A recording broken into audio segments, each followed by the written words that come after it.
I'm going to continue working on the barn floor today. We have the pile of all of the flooring material behind me, a lot of 2x6s as well as some 2x8s.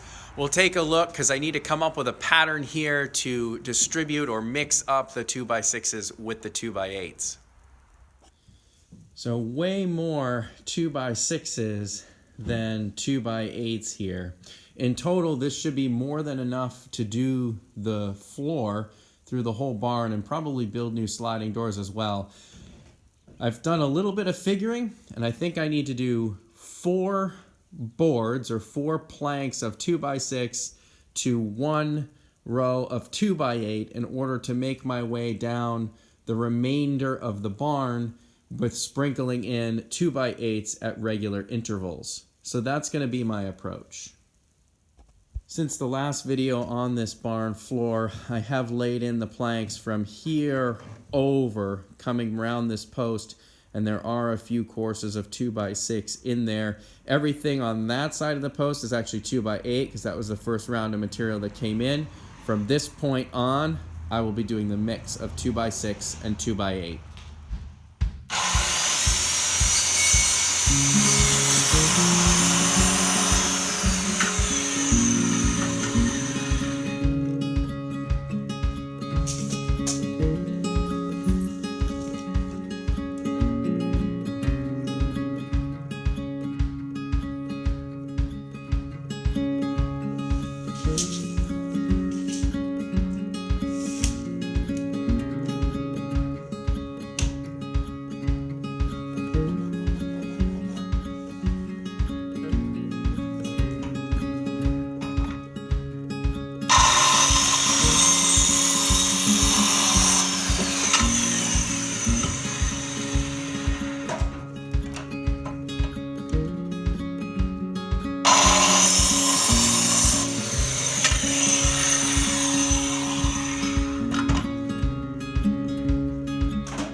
2 bays or 40% of the barn floor is now complete.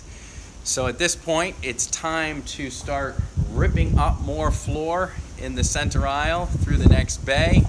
And then I have a stepwise procedure that involves jacking the next post in line, putting pressure treated underneath it, and then I can come along behind and floor the next bay. So it's basically 12 feet at a time, and once I rip up the floor in the center aisle, I'm kind of committed to working through the process and laying down the new floor so that I don't lose barn access.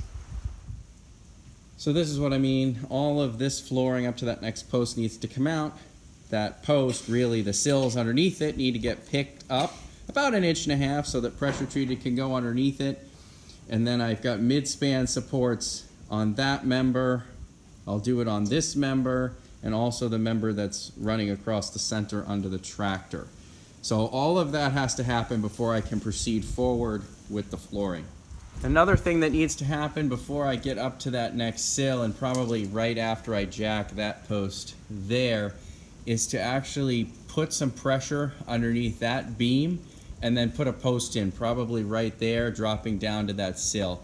It's hard to see, but there is a significant sag there, and right there, that is really weak given the joinery that's cut out of it. I'll show you up close. So here we go, we've got this notch in this beam, but then as I come around here, there's actually a mortise through the other side, and we're looking straight up through the top of this thing. So not a lot of wood there, and as we come back around, you can kind of see the gap up here at the top, pretty significant. So I want to pick that up a little bit and put a post under it. There used to be 2 4x4s under it and a wall here, but they weren't really holding anything. I'm going to put a significant post under there, 8x8 or something like that, to add some support. So I'll wrap this video up here. It's been a lot of work going on in the barn, but I feel good about where it's at right now. There's just about enough flooring to bring in all the siding material when that's finished up getting milled into shiplap as well.